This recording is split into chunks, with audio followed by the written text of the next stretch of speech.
Praise the lord. యేసు క్రీస్తు వారి పరిశుద్ధమైన నామంలో మీ అందరికి వందనాల శుభాలు తెలియపరుస్తూ ఉన్నానండి. అపోస్తలుల కార్యములు 18వ అధ్యాయం 10వ వచనం, నేను నీకు తోడై ఉన్నాను, నీకు హాని చేయుటకు నీ మీదకి ఎవరును రాడు అని దేవుని వాక్యం సెలవిస్తుందండి. మనకి దేవుని తోడు చాలా అవసరం అండి. ఈ లోకంలో మనం మనుషులు తోడు కోరుకుంటాం, అది వ్యర్థమని దేవుని వాక్యము సొలొమోను మహారాజు గారి ద్వారా దేవుడు మాట్లాడుతున్నాడు. అయితే మన మీదకి ఏ మనుషుడన్నా వస్తే మనల్ని ఇబ్బంది పెట్టాలని, దురాత్మ సమూహాలు వచ్చినా, దురాత్మ పట్టిన మనుషులు వచ్చినా కూడా మనకి ఏమి జరగకుండా మన దేవుడు మనతో ఉండి మనల్ని కాపాడేటువంటి దేవుడు అండి. కాపాడటం అనేది ఏంటంటే, మనల్ని రక్షించడం అనేది ఏంటంటే, మన చుట్టూరు దేవుడు కంచె వేస్తారండి. యోబు గారి చుట్టూరు దేవుడు కంచె వేశాడు కాబట్టి ఆ దురాత్మ యోబు గారి దగ్గరికి వెళ్ళలేకపోయింది, యోబుని శోధించలేకపోయింది, యోబుని బాధ పెట్టలేకపోయింది. అయితే దేవుడు అనుమతి ఇచ్చారు. అనుమతి ఇచ్చిన తర్వాత సాతాను యోబు గారిని బాధ పెట్టింది, ఇబ్బంది పెట్టింది. అయినా కూడా యోబు గారి విశ్వాసం ఎలా ఉందంటే, నా ప్రాణాలు పోయినా పర్వాలేదు, నేను నా దేవుణ్ణి సేవిస్తాను, నాకు ఒకే ఒక దేవుడు ఉన్నాడు, ఆయనే యేసు ప్రభు అని పాత నిబంధనలో యోబు గారు దేవుని పాదాలు వదిలిపెట్టలేదండి. మనమైతే చిన్న సమస్య కలిగితే మనం దేవుని తోడు త్రోసివేస్తున్నాము. నాకు దేవుని తోడొద్దు, నేను దశం భాగాలు ఇస్తున్నాను, నేను అది చేస్తున్నాను, ఇది చేస్తున్నాను, నాకెందుకు ఇంత అన్యాయం చేస్తున్నాడు దేవుడు అని దేవుడి మీద కోపపడతారండి. దేవుడిని దూషిస్తున్నారు. దేవుడి మీద ప్రేమ అనేది అసలు లేదండి మనుషులకి. అవసరానికి ప్రార్థన చేస్తారు, అప్పుడప్పుడే వాళ్ళ కార్యాలు జరిగిపోవాలా, అయిన తర్వాత దేవుడికి కృతజ్ఞత కూడా చెల్లించరు. అలాంటి పనికి రానటువంటి మనస్తత్వం కలిగిన మనుషులుగా మనం ఉన్నామా? మనము ఈ లోకంలో ఎప్పుడు ఎన్ని రోజులు బ్రతుకుతామో తెలియదండి.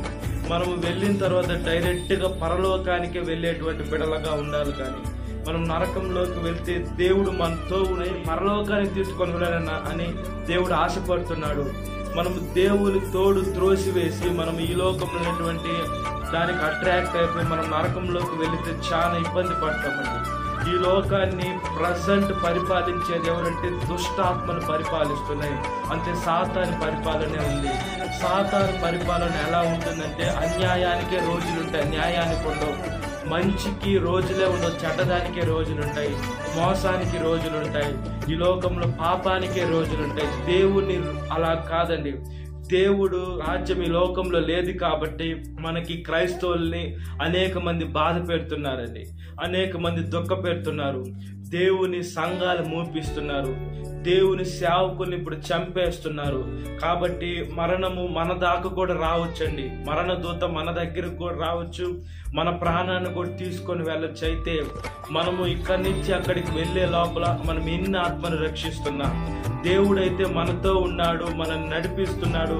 కొన్నిసార్లు మన ప్రాణాలు పోవాల్సిన యాక్సిడెంట్లు అవుతాయి. అదేవిధంగా మనం బయటికి వెళ్ళి క్షేమంగా ఇంటికి రావాలంటే ఎన్నో అపాయాలు తప్పించుకొని మనం వస్తాం. ఈ లోకంలో మనం డ్రైవింగ్ చేస్తుంటే అనేక కార్లు, వాహనాలు దాటుకొని మనం పోతూ ఉంటాం, వస్తూ ఉంటాం. కొన్నిసార్లు మనిషి ప్రాణం నీటి ఆవిరి బుడగ అట తట్టుకొని పడితేనే తగలరాని చోట తగిలి మనుషులు ప్రాణాలు కలిసిపోతున్నాయండి. అలాంటి పాప లోకంలో మనం ఉన్నాం కాబట్టి మనకు దేవుడు తోడు చాలా అవసరం అండి. ఈ లోకంలో మనకు వ్యతిరేకంగా ఏ ఆయుధము రూపించినా కూడా అది వర్ధిల్లకుండా దేవుడు మనల్ని కాపాడుతాను, మన మీదకి లేచిన వాడిని దేవుడు అణచివేస్తాడు. అయితే ఎప్పుడు అణచివేస్తారంటే, మనము దేవుడి దగ్గరికి వెళ్ళాలా, మన గురించి మనల్ని బాధ పెట్టే వాడి దగ్గర కోసము మనం దేవుడి దగ్గర కన్నీళ్ళు విడవాలి. అయ్యా నన్ను ఇలా చేశారు, వారిని మీ చేతులకే సమర్పిస్తున్నామని మనం వదిలేసి వదిలిపెడితే చాలండి. మన కన్న తండ్రి మర్చిపోయేటువంటి దేవుడు కాదు. దానికి ప్రతిఫలంగా దేవుడు ఖచ్చితంగా మనకు చేసిన దానికి వాళ్ళు ఖచ్చితంగా దేవుడు ఏం చేయాలని చేస్తారండి. కాబట్టి మనము పగ తీర్చుకున్నట మన పని అయితే కాదు, మనం మన కన్న తండ్రికి వదిలిపెట్టాలి. మనం పగ తీర్చుకుంటే ఏం చేస్తాం? కోపడతామేమో, మాట్లాడకుండా ఉంటామేమో, కొంతమంది రౌడీలు కూడా ప్రాణాలు కూడా తీసేస్తారు. ఆ పాపాలంతా మనకే చుట్టుకుంటాయి. కాబట్టి మనం దేవునికి సమర్పించాలి. మనం దేవుడికి బిడ్డలై ఉన్నాం. మనల్ని ఎవరన్నా ఏమన్నా చేస్తే మన తల్లిదండ్రులు మనకు సపోర్ట్గా నిలబడతారు. అదేవిధంగా ఇప్పుడు మనల్ని ఆత్మీయంగా మనల్ని ఏమన్నా చేస్తే మన దేవుడు మన పక్షాన యుద్ధం చేస్తారంటే మనం దేనికంటే దేవుడికి అప్పచెప్పుకోవాలా. మనము మన వల్ల మన పగ మనం చేసి పాపాన్ని కొని తెచ్చుకునేదానికి దేవుడి చేతులకు అప్పచెప్తే దేవుడు వాళ్ళకి బుద్ధి చెప్తాడండి. దేవుడు వాళ్ళ మనసులు మారుస్తాడు. వాళ్ళ రాతి హృదయాలు ఆయన వాక్యంతో శుద్ధి వంటి దేవుని వాక్యంతో కొట్టి వాటికి ఉండేటువంటి ఆ మనసుకు ఉండేటువంటి పాపము ఆ రాతిగా ఉండేటువంటి హృదయాన్ని మాంసపు హృదయంగా మార్చగలిగిన దేవుడు అండి నజరేయుడైన యేసుక్రీస్తు వారు. కాబట్టి మనం దేవుని తోడు పొందుకుంటే ఈ లోకంలో ఎంత దుష్ట శక్తులు వచ్చినా, ఎంత క్రూరమైన మనుషులు వచ్చినా కూడా, అదేవిధంగా సాతాను పట్టిన మనుషులు వచ్చిన సాతానే వచ్చి మన ముందు నిలబడ్డాం. మనం భయపడాల్సిన అవసరం లేదు. కాబట్టి మనం దేవుని వాక్యానుసారంగా బ్రతుకున్నట్టుగా ప్రార్థన. మహాపరిశుద్ధాత్మ దేవ, మా ప్రియ పరలోకమందున్న తండ్రి, మీ తోడు మాకు అవసరమయ్యా. మీ పరిశుద్ధాత్మ శక్తిని మాకు వరంగా ప్రసాదించమని ప్రాధేయపడుతున్నానయ్యా.